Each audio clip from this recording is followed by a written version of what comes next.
Hoje vamos dar prosseguimento à nossa série de exposições em cima do livro de 1 Samuel. Hoje a gente vai entrar no capítulo 14. Então convido os irmãos para que abram suas Bíblias no capítulo 14, no primeiro livro de Samuel.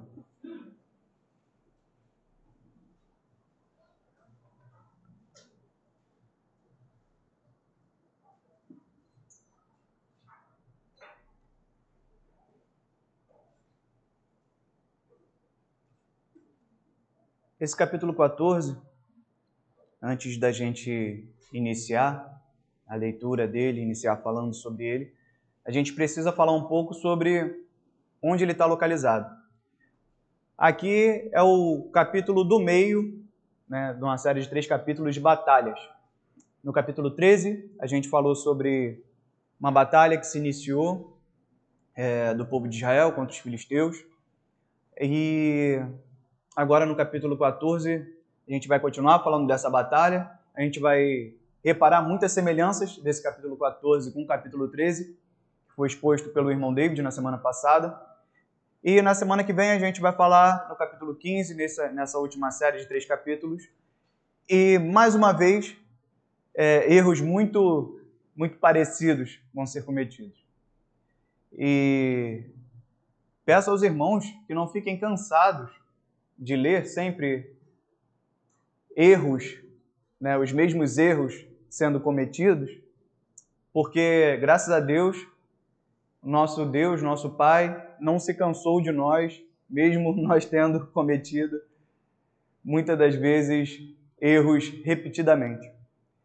Então, a gente vai reparar aqui, mais uma vez, a fraqueza do homem, mais uma vez, o quanto é importante a gente estar submisso a Deus, o quanto é importante a gente estar com o nosso alvo em Deus, com o nosso foco em Deus.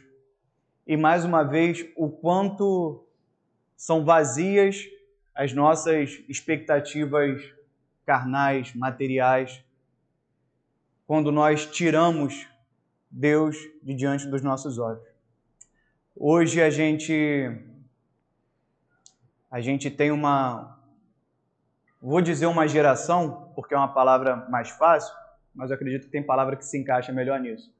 Mas hoje a gente tem uma geração que é incentivada a ser muito ambiciosa, a correr atrás dos seus objetivos, a dar o sangue pelos seus objetivos, trabalha enquanto eles dormem. Tem várias frases de motivação assim, foco, força e fé. A gente vê isso, as pessoas que não descansam, que estão sempre agindo, que estão sempre ansiosas para alcançar, para chegar em algum lugar, para conquistar alguma coisa. E olha que interessante, a gente vê essas características em alguns personagens bíblicos que são claramente confrontados por Deus. Então é errado a gente se empenhar em algo? É errado a gente querer alcançar um objetivo? Não necessariamente. A gente vai entender isso melhor no decorrer do texto. Com base nisso, eu coloquei um título aqui: Saul, sem foco, sem força e sem fé. O exato oposto do que se diz. O exato oposto do lema que é levantado para que a gente alcance os nossos objetivos. Então, ainda antes de começar a leitura do capítulo 14, calma, uma hora a gente vai começar. Vamos pegar o que aconteceu no capítulo 13 para a gente iniciar. Bom, no capítulo 13, que foi exposto aqui na semana passada, lá no começo desse capítulo 13, versículo 2, a gente vê o relato de como era o exército de Israel.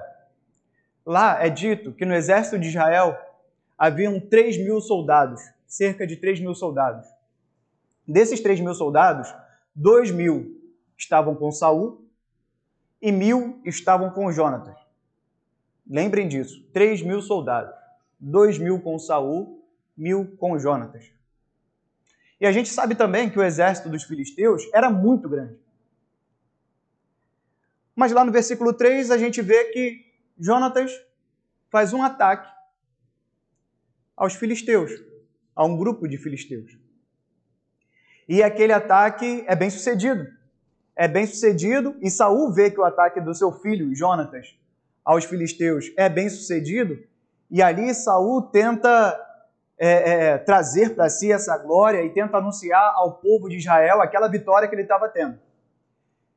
E com isso, o povo se animou, com isso, essa vitória foi falada, foi muito falada, não só entre o povo de Israel, não só entre o povo hebreu, mas também entre os filisteus. A ponto dos filisteus verem aquela derrota naquela batalha e se prepararem para um revide. Então a gente vê no versículo 5 alguns dados sobre o exército filisteu. Se no versículo 2 do capítulo 13 a gente viu que o exército de Israel tinha 3.000 homens, 2.000 com Saul e 1.000 com Jonatas, no versículo 5 a gente vê que o exército filisteu tinha 3.000 carros de guerra, 6.000 condutores de carro, tanto os soldados quanto a areia da praia. Bom, parece que vai haver um ataque aqui desproporcional de volta, né? Lembrando que, naquela época, carros de guerra era como se fosse um tanque de guerra hoje, né? Era uma vantagem gigantesca em cima do exército inimigo. Então, o que o exército de Israel tinha de gente, mais do que isso, o exército filisteu tinha de carro e de condutor de carro.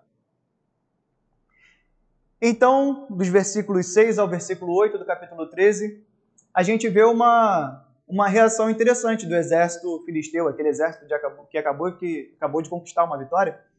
A gente vê que esse exército, ele foge, a gente vê que outra parte se esconde nas cavernas e nos buracos que tinham ali naquela região, e outra parte é dispersa.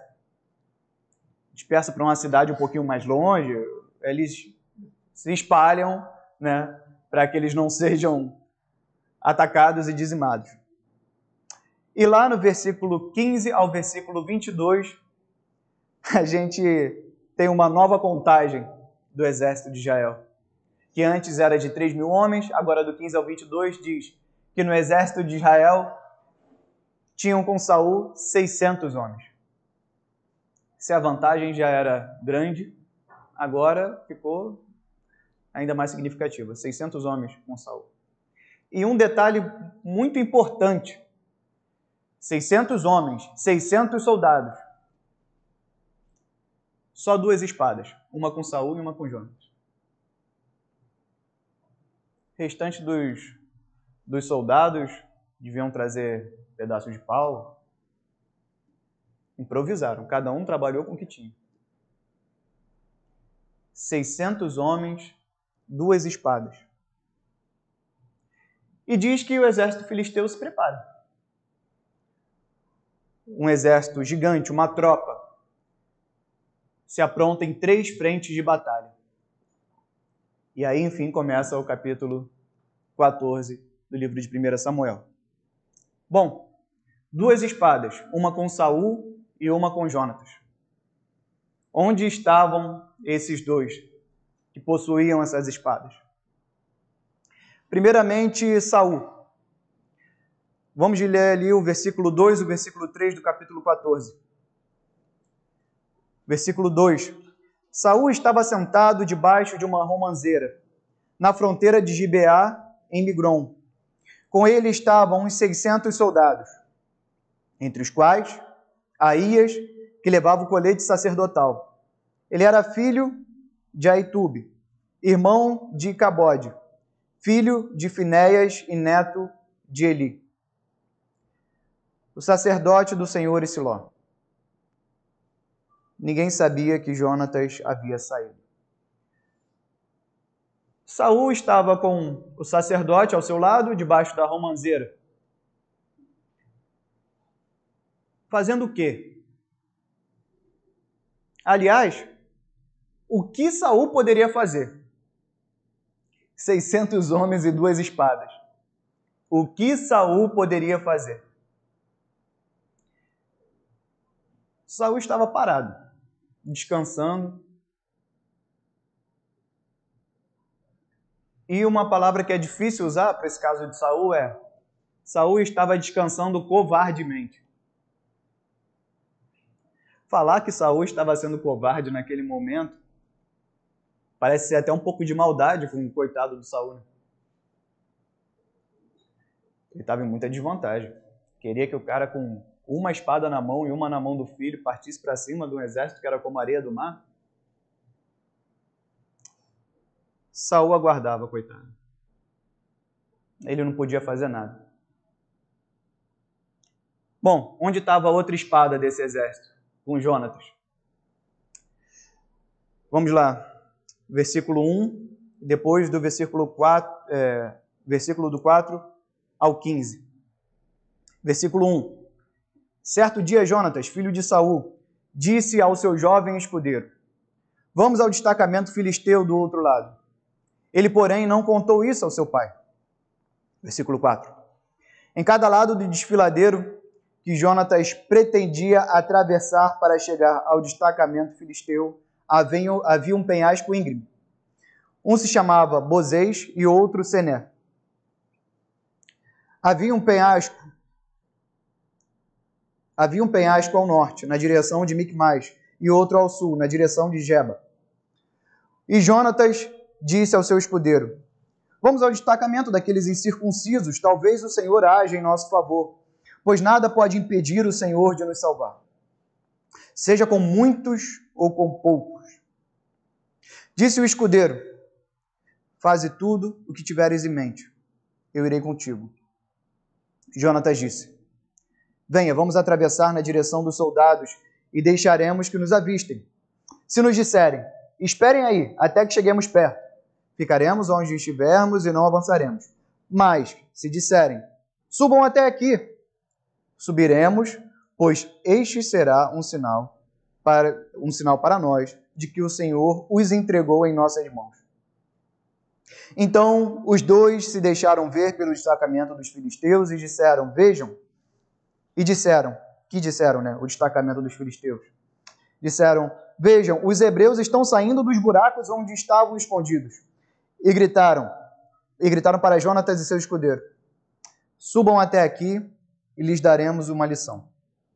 Diante disso, Jonatas disse ao seu escudeiro: siga-me. O Senhor os entregou nas mãos de Israel. Jonatas escalou, usando mãos e os pés, e o escudeiro foi logo atrás. Jonatas começou a derrubá-los, e seu escudeiro, logo atrás dele, os matava. Naquele primeiro ataque, Jonatas e seu escudeiro mataram cerca de 20 homens, numa pequena área de terra. O que Jonatas estava fazendo com seu leal escudeiro aqui? Enquanto Saul, coitado, talvez pensasse o que ele poderia fazer, Jonatas, possivelmente, como aponta o texto, queria saber o que Deus quer fazer. Duas perguntas bem distintas. E a atitude de Jonatas parece até um pouco irresponsável, porque ele sai do seu exército, ali de 600 homens, junto com mais uma pessoa, para atacar um acampamento filisteu. Com base em quê? Por que ele fez isso? Jonatas era louco? Por que ele decidiu tomar essa decisão tão diferente? Jonatas aqui, pelas suas palavras, a gente consegue perceber o porquê ele fez isso. Primeiro ele diz: vamos ao destacamento daqueles incircuncisos. O que ele quer dizer com isso? É só um xingamento àquele povo? Não. Jonatas com isso quer dizer que o povo de Israel tinha uma aliança com Deus, que era a aliança da circuncisão. O povo filisteu não tinha uma aliança com Deus.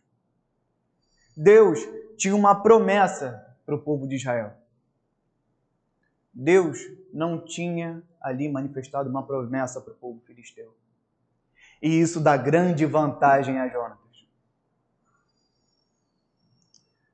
Mais à frente a gente vê uma palavra que pode parecer que Jonatas titubeou um pouco.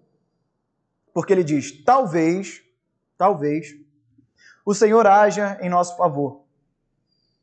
Talvez. Mas mais à frente a gente percebe que não. Talvez o Senhor haja em nosso favor, pois nada pode impedir o Senhor de salvar. Seja com muitos, seja com poucos. Por que Jonatas usa aqui talvez, se ele sabe que nada pode impedir a ação do Senhor? Porque apesar da confiança de Jonatas em Deus, Jonatas sabe que Deus é Deus e ele é um homem. Jonatas sabe que Deus tem uma promessa para o seu povo. Mas Jonatas não sabe exatamente como Deus vai seguir com a sua história. Então, o que Jonatas faz? Sabendo da promessa que Deus tem a seu povo, sabendo da aliança que Deus tem com o seu povo, Jonatas se apresenta para que ele tenha uma resposta de Deus, para que ele seja usado por Deus conforme o querer de Deus. E como é essa apresentação? Jonatas encara a batalha. Jonatas se deixa ser visto pelo destacamento filisteu. E percebam, parece uma missão suicida Jonatas se deixar ser visto pelo destacamento filisteu, mas lembre que a vantagem dos filisteus era tão grande aqui que um destacamento filisteu vê dois hebreus, dois israelitas ali naquele local, soava quase como piada. O que eles podem fazer com a gente? Nem arma eles têm. Porque os filisteus sabiam que eles não tinham arma. O que eles podem fazer com a gente? Então, Jonatas coloca uma condição. Se eles nos chamarem, é sinal que Deus entregou esse destacamento nas mãos de Israel. E assim acontece. Os filisteus avistam Jonatas e seu escudeiro e dizem, vem aqui em cima, vem aqui que a gente vai te dar uma lição. Jonatas, nesse momento, avisa o seu escudeiro e começa o seu ataque. Parece ser um ataque furtivo e parece até ser um ataque pequeno. 20 homens de um exército que era como a areia do mar. Só 20 homens. Mas aqui, nessa pequena, grande atitude de Jonatas, a gente vê Deus cumprindo sua promessa. Que promessa era essa? Em Levítico, no versículo 26, versículo 3 e o 7 e 8, o Senhor, quando aparece para Moisés no Sinai e fala sobre a terra que ele está preparando para o seu povo, ele diz assim, se vocês seguirem os meus decretos e obedecerem aos meus mandamentos e os colocarem em prática, vocês perseguirão seus inimigos. E estes cairão à espada diante de vocês.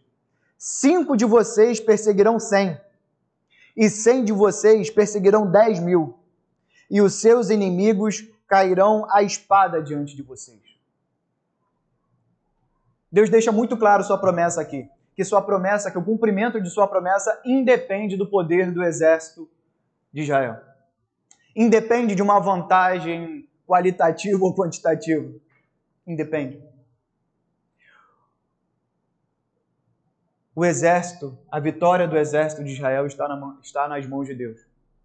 Mais à frente, Deus fala isso ao aparecer para Moisés no Sinai.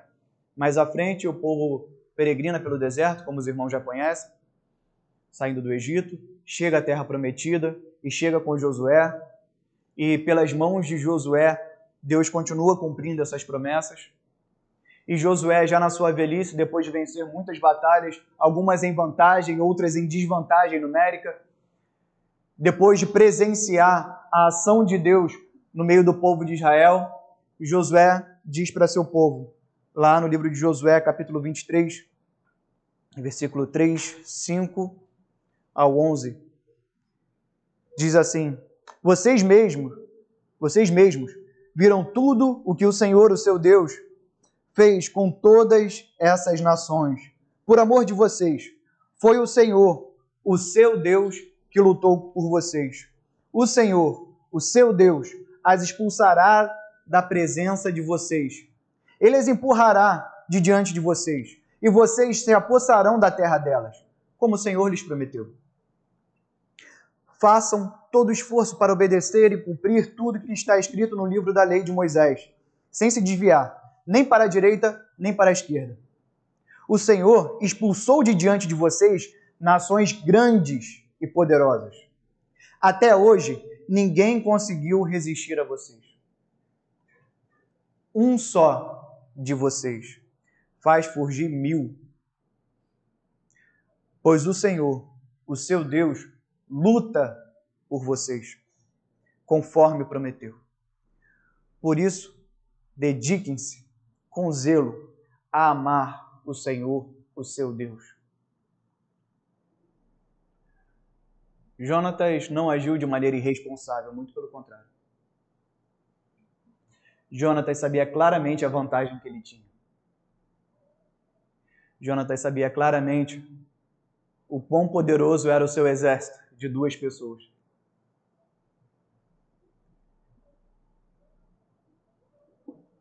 Em oposição a isso, continuamos vendo a atitude de Saul e o exército de Israel. Os dois atrasados em obedecer a Deus e apressados em determinar, apressados em dar a palavra final, apressados em dar ordem. Lá nos versículos 18 e 19,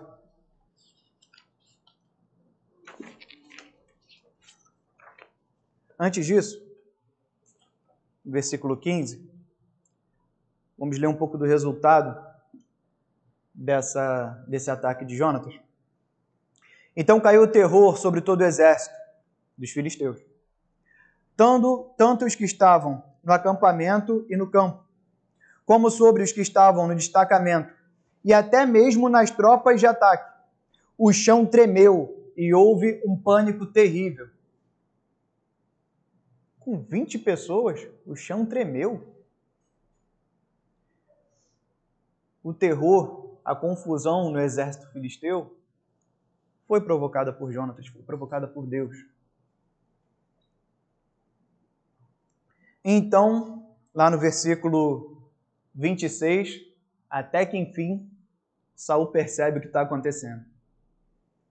As sentinelas de Saul em Gibeá e Benjamim viram o exército filisteu se dispersando, correndo em todas as direções.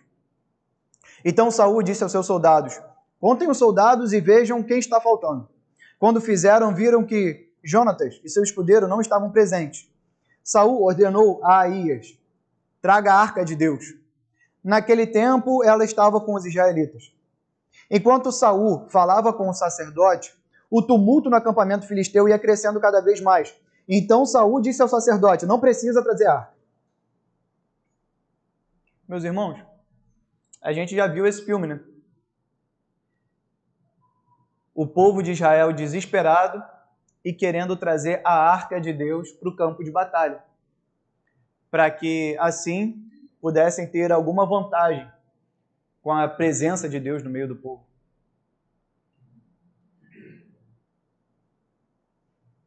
Isso demonstra um desconhecimento completo de Saul do que significava a Arca da Aliança.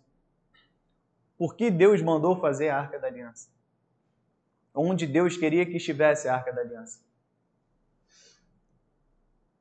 Então a gente tem 2 perguntas aqui nesse contexto. Primeiro, por que Saul precisou da arca? Parece meio fora de contexto, né? de uma hora para outra, Saul estava descansando, ele vê uma confusão no exército filisteu e fala, traz a arca. Por que Saul precisou da arca? E a outra pergunta é, por que Saul não precisava mais da arca? No espaço que, sei lá, deve ter demorado alguns poucos minutos entre uma decisão e outra. Saul estava completamente confuso.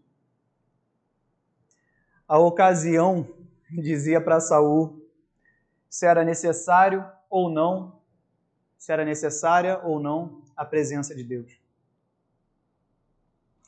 Perceba que Saul, quando vê o exército filisteu confuso, ele vê uma oportunidade de ataque, mas mesmo assim, o seu exército ainda é fraco. Não deixou de ser fraco. Até porque ele faz uma contagem.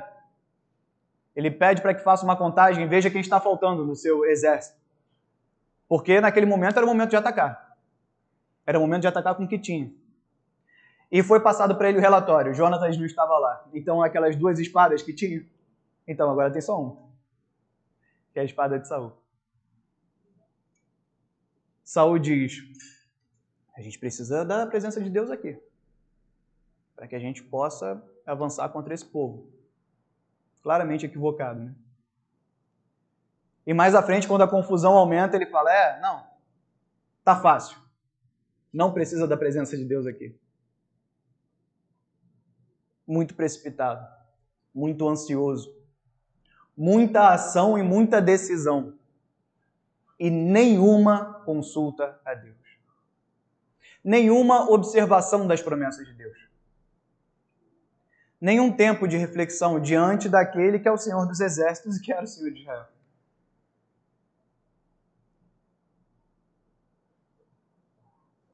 Mas, à frente, a gente vê um movimento não só de Saul, mas agora um movimento do exército de Israel.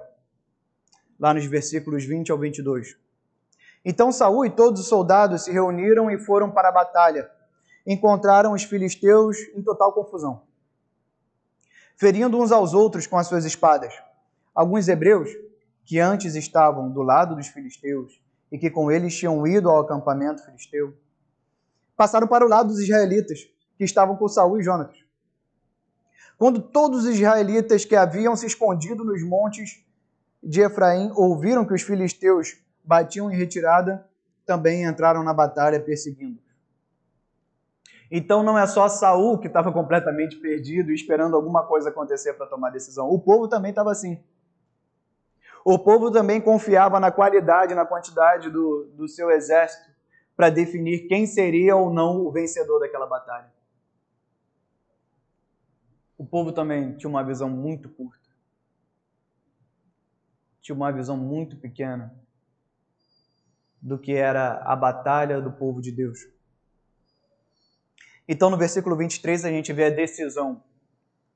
Quem venceu essa batalha? Assim, o Senhor concedeu vitória a Israel naquele dia, e a batalha se espalhou para além de Bet-Aven.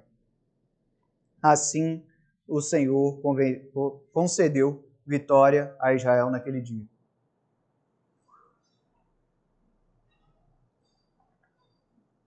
Não foi Saul, não foi a arca, não foram os soldados que ficaram, não foram os soldados que fugiram e depois voltaram.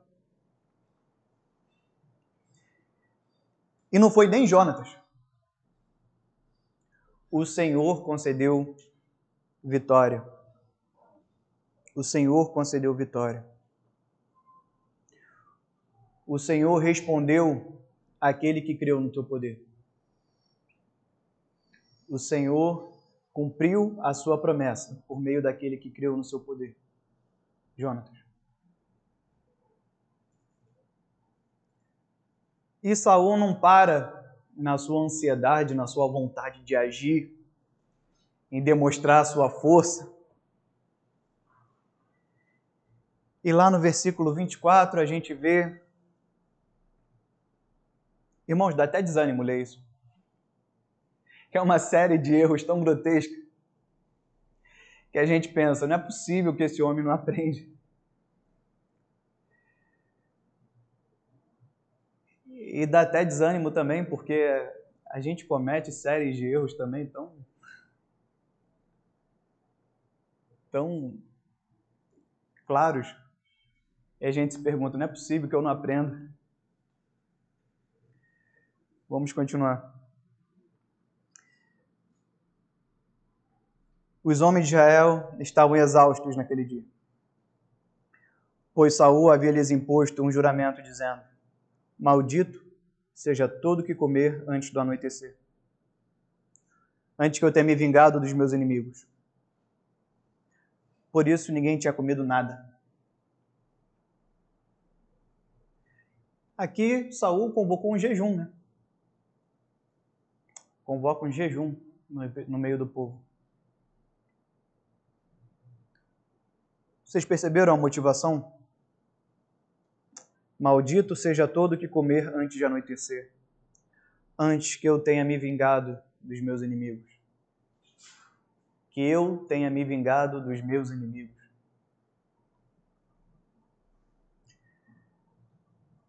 Um jejum que Deus não pediu. Um jejum que não tinha nenhum propósito de ver o povo ou ele mesmo se aproximando de Deus.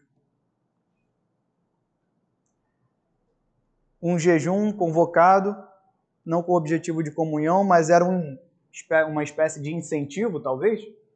Talvez seria isso que ele queria provocar no povo, no seu exército, para vingar o próprio Saul. Dessa maneira, esse jejum não trouxe bênção para o seu povo, mas trouxe um peso muito grande. De tal forma que seu povo estava completamente exausto. Os soldados estavam completamente exaustos. E os próprios soldados falavam que a batalha, a guerra de Israel contra os filisteus podia ser muito mais bem sucedida se os soldados não tivessem tão fracos, tão cansados. Outro efeito negativo é que Jonatas não sabia desse voto de Saul, e Jonatas experimenta o mel que ele encontra no caminho, de forma que o próprio Saul, depois de fazer um voto precipitado, toma mais uma atitude precipitada, e mais à frente diz que provavelmente Jonatas morreria.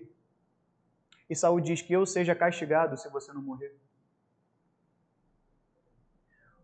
Olha o que um erro, olha o que uma precipitação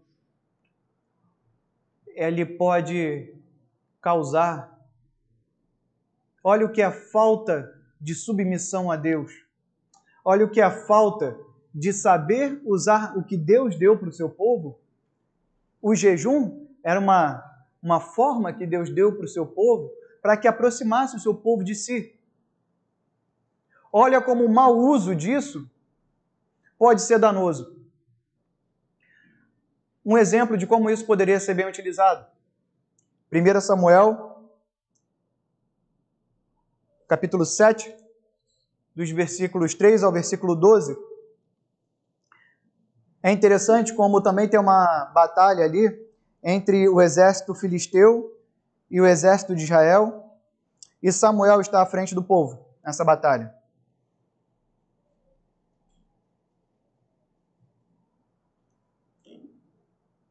Do 3 ao 12.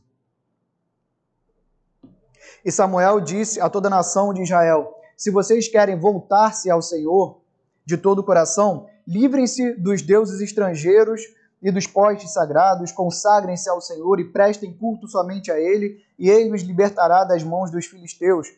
Assim, os israelitas se livraram dos baalins e dos postes sagrados e começaram a prestar culto somente ao Senhor. E Samuel prosseguiu: reúnam todo Israel em Mispá, e eu intercederei ao Senhor a favor de vocês.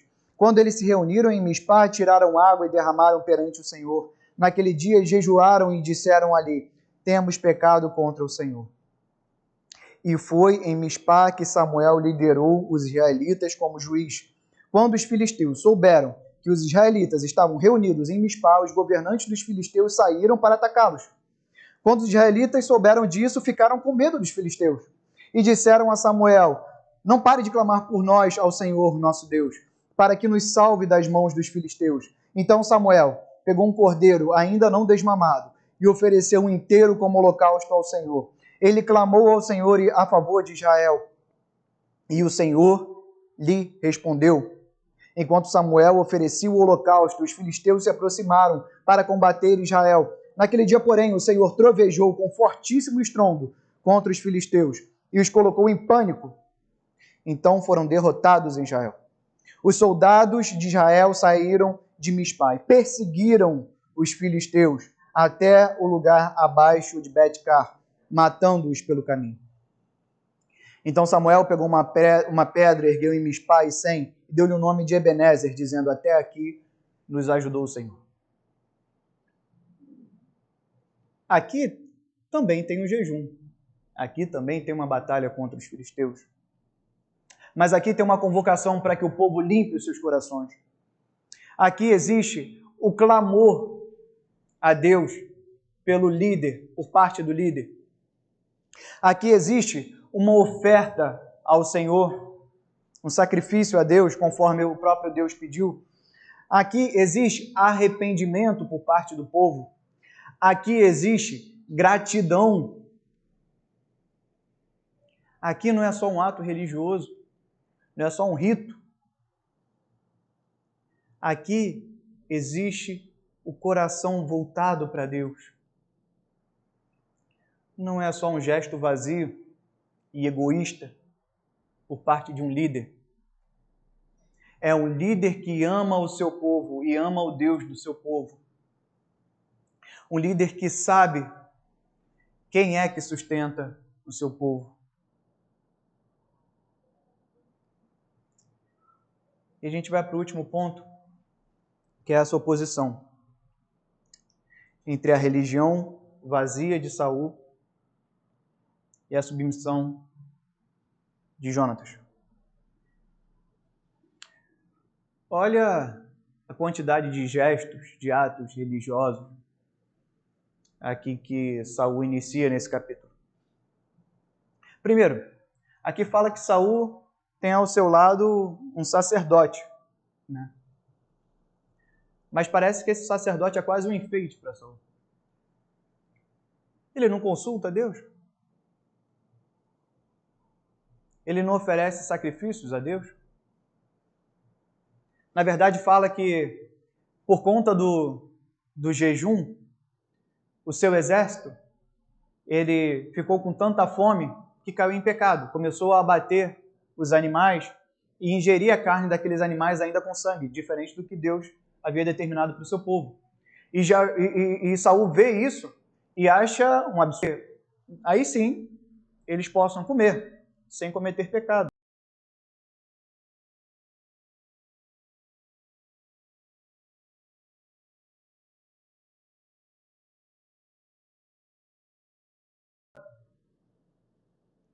Mas não existe uma oferta a Deus. Olha que oportunidade maravilhosa de agradecer a Deus pelo resultado da sua batalha, como Samuel fez aqui. Olha que oportunidade de se aproximar ainda mais. Ter itens religiosos ali na mão de Saul é totalmente insuficiente. Também a gente vê essa relação de Saul de religiosidade vazia, quando ele pede para trazer a arca, sem se atentar ao propósito da arca. A gente vê também a convocação tola de um jejum. E olha que interessante no versículo 35. Versículo 35, Saul surpreende. Ele manda, pela primeira vez, construir um altar ao Senhor. Então Saul edificou um altar para o Senhor. Foi a primeira vez que fez isso. Versículo 26. Saul disse ainda: desçamos atrás dos filisteus à noite e os saqueemos até o amanhecer, e não deixemos vivo nenhum só deles. Eles responderam: fazem o que achares melhor. O sacerdote, porém, disse: consultemos aqui a Deus. Ele acabou de levantar um altar e o versículo 36, a forma que o versículo 36 é escrito, mostra que essa decisão dele é logo em seguida, porque fala que ele edificou um altar e aparece: e Saul ainda disse. Então, nessa mesma levada, ele edifica um altar e ignora Deus. Como pode uma religião tão vazia? Então ele é advertido pelo sacerdote que o acompanha. Vamos consultar a Deus. Então, aqui ele percebe, após consultar a Deus, que há algo de errado. Há algo de errado com o seu povo. Por quê? Porque ele consulta a Deus e não é respondido. Então, o que ele faz? Ele separa o seu povo e tira a sorte para ver quem foi que errou ali. Porque quem pecou, quem errou, para que Deus não respondesse. Então, ele tira a sorte. Bota os seus soldados de um lado, ele e Jonatas do outro, e a sorte cai para ele e Jonatas. Então, ele tira entre ele e Jonatas, e a sorte cai para Jonatas. Ou seja, Jonatas havia cometido algo de errado no meio de todos aqueles eventos. E o que era isso? Jonatas, ele, ao ver que caiu para ele lá no versículo 43, ele entende o que ele fez e fala assim: Saul então disse para Jonatas: diga-me o que você fez. E Jonatas lhe contou: eu provei um pouco de mel com a ponta da vara. Estou pronto para morrer. Jonatas fez isso sem saber do voto que Saul havia feito. Olha a reação de Saul. Saul disse: que Deus me castigue com todo o rigor, caso você não morra, Jonatas.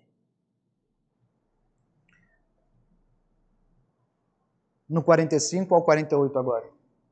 Os soldados, porém, disseram a Saul: será que Jonatas, que trouxe essa grande libertação para Israel, deve morrer? Nunca. Juramos pelo nome do Senhor, nem um só cabelo da sua cabeça cairá ao chão. Pois ele fez isso hoje com o auxílio de Deus. Então os homens resgataram Jonatas, e ele não foi morto. E Saul parou de perseguir os filisteus, e eles voltaram para a sua própria terra. O povo viu em Jonatas uma liderança a serviço de Deus. O povo foi capaz de reconhecer o que Saul não foi. Pelo seu orgulho, pelo seu egocentrismo, ele queria ser o centro de todas as ações do povo. Saul, naquele momento, ele deixa a espada ali sobre a cabeça de Jonatas. O único nessa história que foi submisso a Deus. O único que serviu a Deus.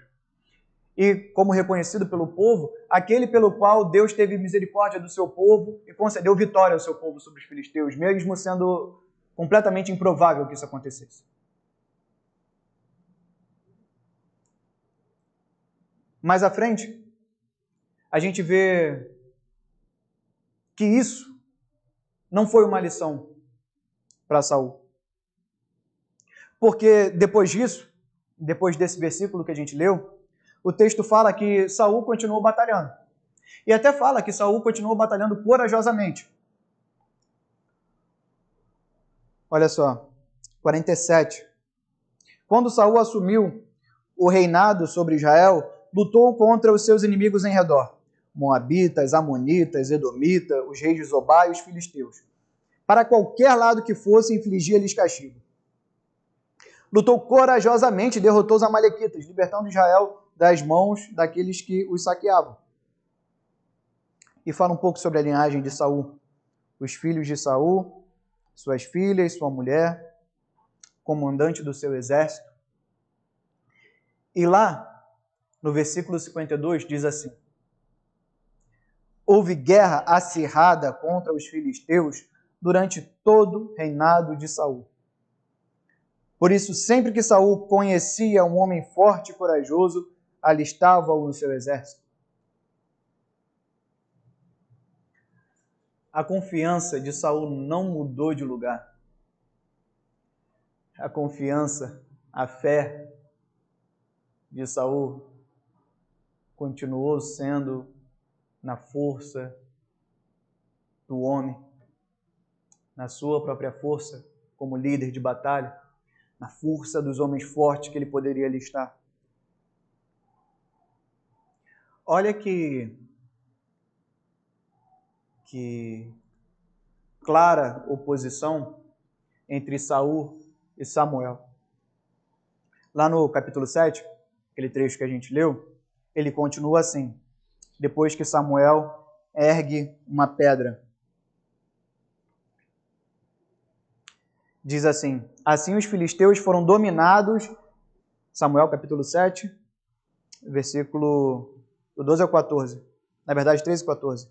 Assim os filisteus foram dominados e não voltaram a invadir o território israelita. A mão do Senhor opôs-se aos filisteus durante toda a vida de Samuel. As cidades que os filisteus haviam conquistado foram devolvidas a Israel, desde Ecrom até Gate. Israel libertou os territórios ao redor delas do poder dos filisteus, e houve também paz entre Israel e os amorreus. A mão do Senhor opôs-se aos filisteus. Olha como isso claramente se opõe a... Sempre que Saul conhecia um homem forte e corajoso, alistava-o para o seu exército, porque a luta era acirrada contra os filisteus. A mão do Senhor, aos olhos de Saul, era invisível, completamente incapaz de perceber o poder de Deus. Como a gente falou mal de Saul hoje, né? Como a gente falou mal de Saul. E tem falado mal de Saul. Né? E mais para frente ele vai cometer outros erros. Warren Wiersbe, no seu comentário sobre esse trecho, ele diz assim: Saul é o exemplo triste do homem comum do mundo, que tenta parecer religioso, fazer o trabalho do Senhor, mas ao qual falta uma fé viva em Deus e um coração que deseja honrá-lo. Infelizmente, a história da igreja registra pessoas talentosas que usaram Deus, entre aspas, para alcançar os propósitos, para alcançar os próprios objetivos, mas que no final abandonaram o Senhor e terminaram os seus dias em desonra. Usaram Deus. Usaram todas aquelas coisas que Deus concedeu ao seu povo para que seu povo se aproximasse cada vez mais dele, para que seu povo cada vez mais experimentasse as vitórias concedidas pela mão de Deus. Como tem pessoas que fazem isso? Como nós, algumas vezes, nos aproveitamos disso. Isso fica nítido em algumas de nossas orações. Fica nítido na forma que nós cantamos alguns louvores. Fica nítido nos momentos que nós buscamos a Deus. A nossa motivação para buscar a Deus. Porque às vezes a nossa fé está tão vazia, o nosso foco está tão errado, que a gente busca a Deus, a gente usa essas ferramentas maravilhosas que Deus deu para a gente, que é a palavra do Senhor, que são as músicas inspiradas por Deus, que é a oração. A gente usa isso com a mente voltada exclusivamente para os nossos próprios desejos. Nada diferente de Saul. Nada diferente de Saul.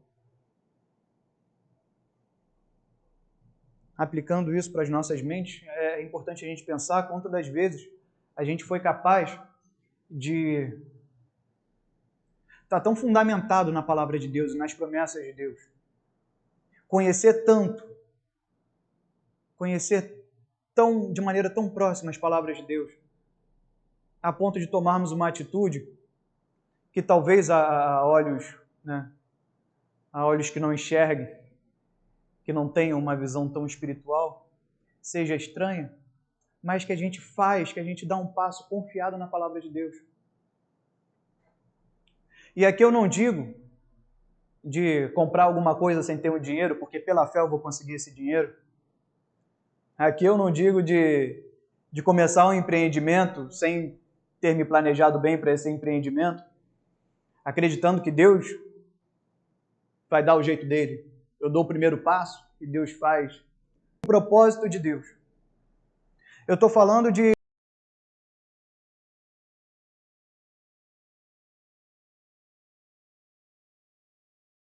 reconhecer o que Deus quer para você enquanto servo dele. Mais uma vez, enquanto servo dele. O servo só faz o que é a vontade do seu Senhor. E essa é a palavra de ousadia. A ousadia de fazer o que é a vontade do seu Senhor. A ousadia de obedecer a Deus, sabendo que Deus dá os recursos, que Deus ele comanda a história. Deus criou todas as coisas. Como pode ele não sustentar as suas próprias ordens, os seus próprios desígnios para o seu povo? Deus nos sustenta. Deus nos sustenta.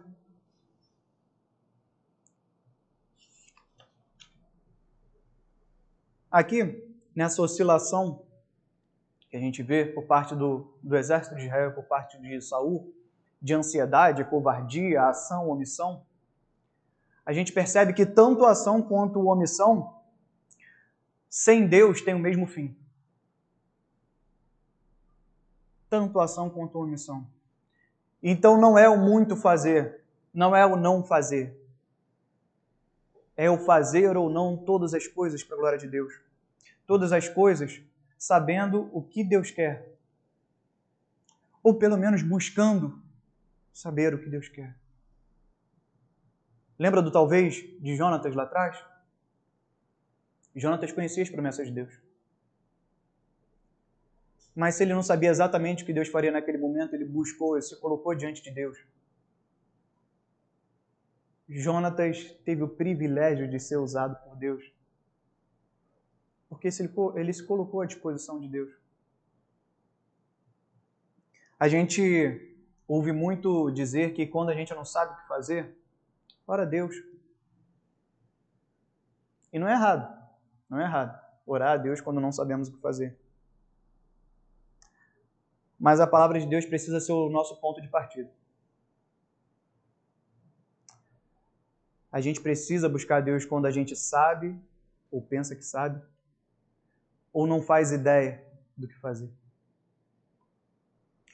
Provérbios, capítulo 16, versículos 1 a 3 diz: ao homem pertencem os planos do coração, mas do Senhor vem a resposta da língua.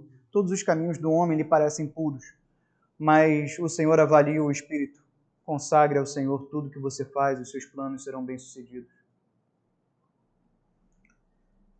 Agora, lá em Filipenses, versículo 2, do 5 ao 11, um texto muito conhecido, falando de Cristo, sobre a obediência de Cristo, diz: seja a atitude de vocês a mesma de Cristo, que embora sendo Deus, não considerou que o ser igual a Deus era algo que devia pegar-se, mas esvaziou-se a si mesmo, vindo a ser servo, tornando-se semelhante aos homens.